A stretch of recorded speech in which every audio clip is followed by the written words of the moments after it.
This is a great book. Thank you very much. And this is your first novel. It is. So when you were writing it, had you ever imagined you will be publishing it, or is it only for yourself? It wasn't only for myself, but I wasn't really imagining much about what would happen when I was done, because first I had to get done. And I wrote it for so long that for much of that time there wasn't really time to think about the next phase. I had so much work ahead of me, and I knew I was in the middle of a long project relatively early, so for me the fantasy was always finishing, it wasn't publishing. I was trying my best always to write the best book I could, and so in that sense I was always thinking about an audience, which is to say I hoped that I was writing a good enough book to sell. But really, truthfully, the great relief for me was finishing. It wasn't selling. It was finishing and knowing I felt good enough about it to send it to an agent. And that came after a long time. So publishing was not on my mind. Writing was on my mind. But how did you feel when you finally have the book in your hands after such a long writing experience? It was extraordinary. It was extraordinary to hold the artifact of all this work, and to know that it had been selected by an editor, and that they had committed resources to printing it and distributing it. When you're writing in your room, you're not thinking so much in terms of, let's say, the mechanism of publishing, but it really involves so many people and so many hands that a book passes through. The designer of the cover, the typesetter, not only the editor, but the copy editor, the publisher. There's an extraordinary team of people that come into your life suddenly when you have a book accepted by a publisher, and to think that all of these people conspired to allow this object to exist was really extraordinary. Yeah. And you wrote most of your book by hand. Why? Yes. I wrote it by hand because, well, number one, it made it easier for me to move forward in the writing. It's much harder to stop and edit when you're writing by hand, and I appreciated the fluency of that mode of writing. It was also that it was easier to get away from distraction. I wouldn't have a computer on the phone. I would just be at a table somewhere, and I could write anywhere in the world. So it gave me power over my circumstances. I also found myself writing a more natural voice when I wrote by hand, something closer to my natural voice, and I think that is perhaps the case because our earliest writing is by hand, the first way we learn to write. And maybe this will stop as we get further and further into technological cyborg existences, but you know, for now still we're writing by hand first, and I think that means something in the evolution of one's thoughts. Maybe more sensitive. Well, it's more familiar. It's the most familiar way of expressing oneself, I think. The first sentences we form are by hand, so it would make sense that we would have a natural way of writing by hand. But it's not the case for everyone, and some people write more fluently on the computer. And your book is mostly about Adler's Alzheimer, and how this disease changes family life.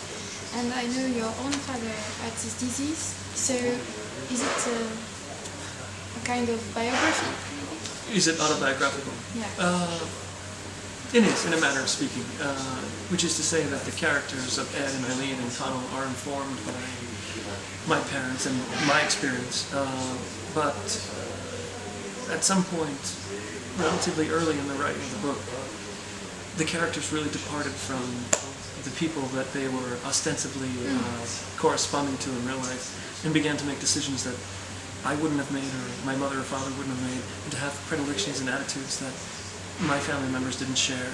Eileen began to be much more a representative in my mind of a generation of people and a kind of person from a place and time than my mother is, even, for instance, because Eileen, for instance, is more afraid of the changes in the neighborhood than my mother ever felt.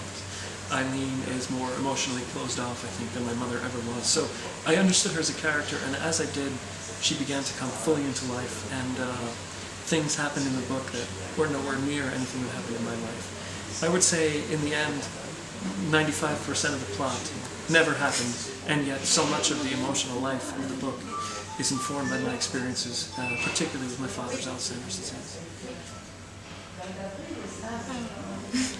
Thank you. And you were an English teacher, so could you imagine students will ever study your book at school? It would be a great honor, although knowing what I know about my students, they might do so reluctantly, because high school students don't like to read, no matter how smart they are. Some of them enjoy reading, and most students have to be really encouraged to read. So it would be a fun challenge, I think, to get a room full of kids to read this book. It's so long, and I have so much experience teaching books that I would have expected the students to enjoy, and they found difficult to read. And on the other hand, I have lots of experience being really surprised when they found something really exciting in a book. I'll never forget how much my students revolted against reading David Copperfield.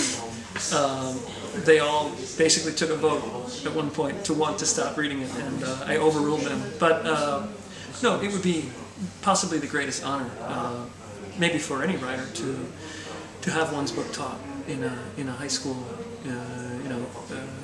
college environment, because the purity of the experience of learning at that age is, even if it's something that they don't always want to do, it's also something that's very authentic when it happens, and it's quite beautiful. So that's probably the highest ideal to aspire to be taught in the classroom. You seem to loved your old work, so why did you stop teaching? It was extremely tiring and time-consuming, and if it were the only thing that I wanted to do, I would have done it forever. But it's very hard to write and teach at the same time, as any writer who teaches understands, particularly a literature class where the papers are 3 pages or 4 pages or 5 pages long, and you have over 100 students, as I did. I would usually get to work on my book sometimes at midnight after grading everything, and I couldn't write unless I had a free mind, and I had a free mind if I had all my work done. I couldn't write with something hanging over my head, so I usually had to start very late. So I'm writing full-time now because I have the opportunity to do so. But maybe I'll teach again at a college at some point. And are you working on anything now? I am. I'm working on another book. Yeah, Can you tell us something about it? It's another family drama. It's not autobiographical at all, which is very exciting for me, because the imagination gets plenty of room to run wild, even from the outset.